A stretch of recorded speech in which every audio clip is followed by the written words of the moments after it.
Welcome back. Glad you're here. Today's story is one of the strangest operations in the entire history of World War II. A man was sent by Stalin himself to kill Adolf Hitler. He had a plan. He had the access. He had the weapon. He got within reach of the most wanted man on earth. And then he stopped. He did nothing. He walked away. And what happened to him after that is something that almost nobody talks about. Let's go. The year is 1944.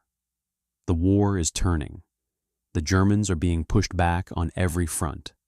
Stalingrad is already history. The Red Army is moving west. But Stalin is not satisfied with winning the war on the battlefield. Stalin wants Hitler dead, not defeated. Dead. Personally, specifically, deliberately dead. Because for Stalin, killing Hitler would not just be a military victory. It would be a statement. It would say to the entire world, we reached into the heart of the Third Reich, and we took him out ourselves. No bombs, no armies. One man, one mission. So, Soviet intelligence starts looking for someone to do it, and the man they find is named Pyotr Tavrin. Now, before we talk about what Tavrin did or didn't do, we need to understand who he actually was, because Pyotr Tavrin was not some decorated war hero. He was not a seasoned assassin with a long list of completed missions. He was a man with a complicated past, a man who had lied about his identity, a man who had already been in serious trouble with Soviet authorities. He was, in many ways, exactly the kind of person you would not trust with the most sensitive operation in the history of Soviet intelligence. And yet, they chose him. The operation was called Operation Zeppelin, and it was run by the NKGB, the Soviet Secret Service. The idea was simple in theory.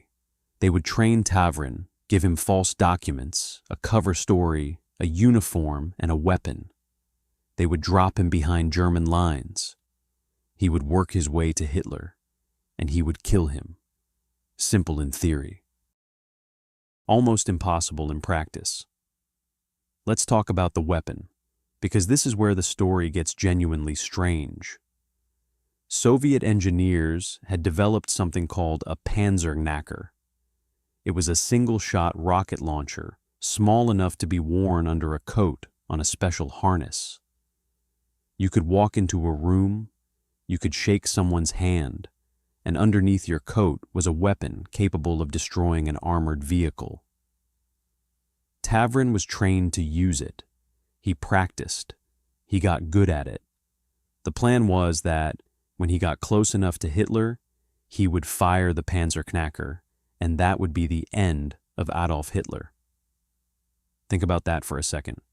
The Soviets built a secret wearable rocket launcher specifically to kill Hitler. That's the level of seriousness we're talking about. Tavrin was also given forged documents identifying him as a high-ranking Soviet military officer who had defected to the Germans.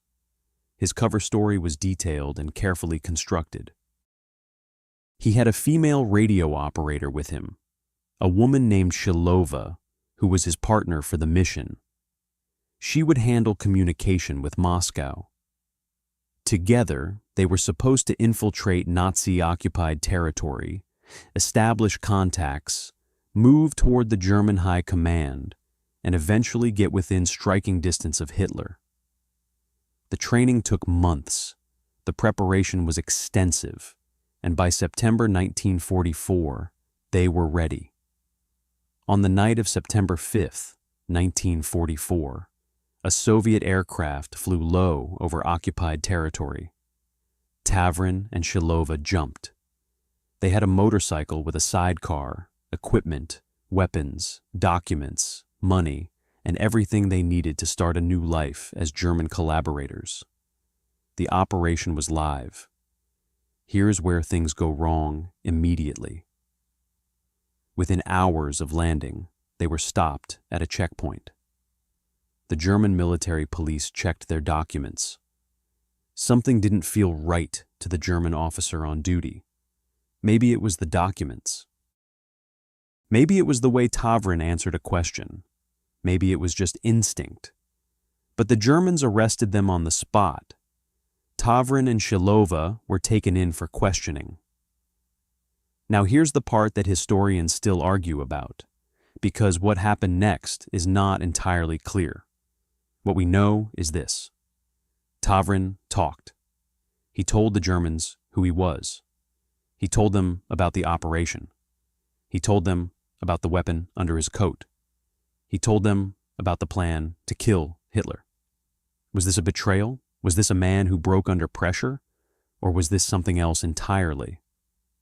Because here's where the story gets even more complicated. There is a very serious historical argument. And we're talking about researchers who have spent decades looking at these documents, that Tavrin was a double agent, that he was not a loyal Soviet operative who cracked under German interrogation, that he was working for the Germans before he even got on that plane, that the entire operation may have been compromised from the inside. Let that sink in.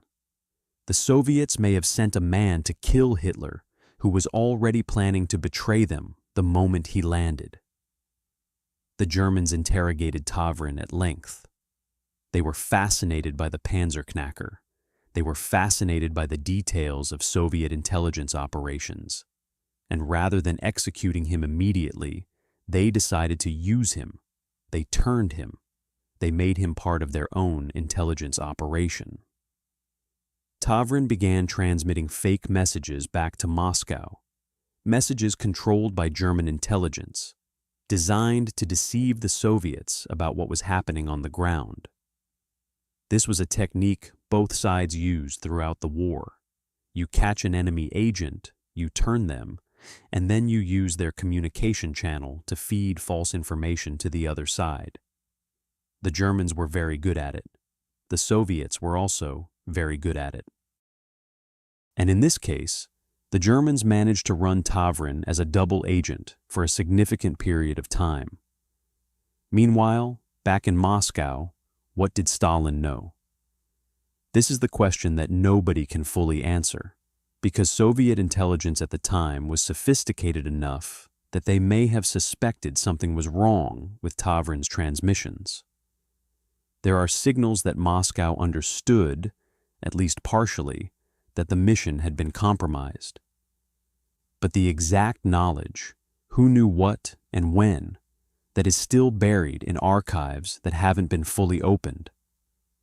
What we do know is that Operation Zeppelin never produced what it was supposed to produce. Hitler was not killed. Tavrin never got close to him. The operation that took months of preparation, enormous resources, and the development of an entirely new weapon ended within hours of the first checkpoint. Now let's talk about what happens to Tavrin after the war, because this part of the story is almost never told. When the war ends in 1945, Tavrin is in German custody. As the Soviet forces advance and Germany collapses, he ends up being recaptured, and now he is back in the hands of Soviet intelligence, the people he was supposed to be working for, the people he may have betrayed. And Soviet intelligence has a very simple way of dealing with this kind of situation. Tavrin is arrested. He is interrogated. And this time, there is no escape, no German protectors, no way out. The Soviets extract everything he knows, every detail of what happened after he landed, every name, every contact, every piece of information he gave to the Germans, every fake message he sent back to Moscow, and what they found was damning. In 1952, Pyotr Tavrin was executed. He never killed Hitler.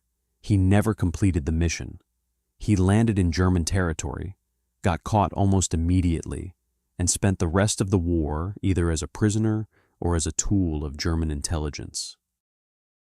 And when it was over, the side he had originally worked for, the side that had trained him, armed him with a secret rocket launcher, and trusted him with the most sensitive mission imaginable. That side put him against a wall and shot him. There's something deeply tragic about that. Whether Tavrin was a coward, a traitor, a double agent, or simply a man who was put in an impossible situation and made the worst possible choice, his end was the same. But here's the question that stays with me after reading everything about this operation. And I want you to sit with this question too. Did Stalin know it would fail? Because think about it. The man they chose had a troubled background. The documents, as good as they were, weren't good enough to pass a routine checkpoint. The operation was exposed almost immediately, and Soviet intelligence in 1944 was extremely sophisticated. They had agents everywhere. They knew how German checkpoints operated. They knew how to prepare cover stories. So why did this one fail so fast? One possibility is simple incompetence. Intelligence operations fail. People get nervous at checkpoints. Things go wrong. That's just reality. But another possibility, a darker possibility, is that Operation Zeppelin was never meant to succeed. That it was designed to fail. That it was a disinformation operation from the very beginning. That the Soviets wanted the Germans to capture someone who appeared to be an assassin, who had a real weapon, real documents, and a real story. Because having the Germans believe that Stalin was actively trying to kill Hitler directly served Soviet strategic interests in ways that a successful assassination never could. Think about the paranoia that would create inside the German high command. Think about the security resources they would have to redirect to protect Hitler. Think about the message it sent, that the Soviets were coming, that they were creative, that they were capable of things the Germans hadn't imagined. We don't know for certain. The archives have not fully answered this question. Historians are still arguing about it. But here's what we know for certain. A man was prepared and trained by Soviet intelligence to kill Adolf Hitler. He was given one of the most unusual weapons ever built. He was dropped behind enemy lines. He was caught within hours. He never fired a single shot, and he died 7 years after the war ended, executed by the country that sent him on the mission in the first place. That is the story of Pyotr Tavrin. One of the strangest, most ambiguous, most unsettling stories to come out of the entire Second World War. And if you made it to this point, thank you, genuinely. You just sat through a story about secret rocket launchers, double agents, Nazi checkpoints, and Soviet executions, and I hope it was worth your time. If it was, please subscribe. It genuinely helps the channel grow, and there are many more stories like this one waiting. Every week we go into the parts of history that don't usually make it into textbooks. The complicated parts, the human parts, the parts where nothing is simple and nobody is entirely clean. Hit the like button if you found this interesting. Leave a comment, I read them. Tell me what you think about Tavrin. Was he a traitor? Was he a victim? Was he something in between? I want to know. See you in the next one.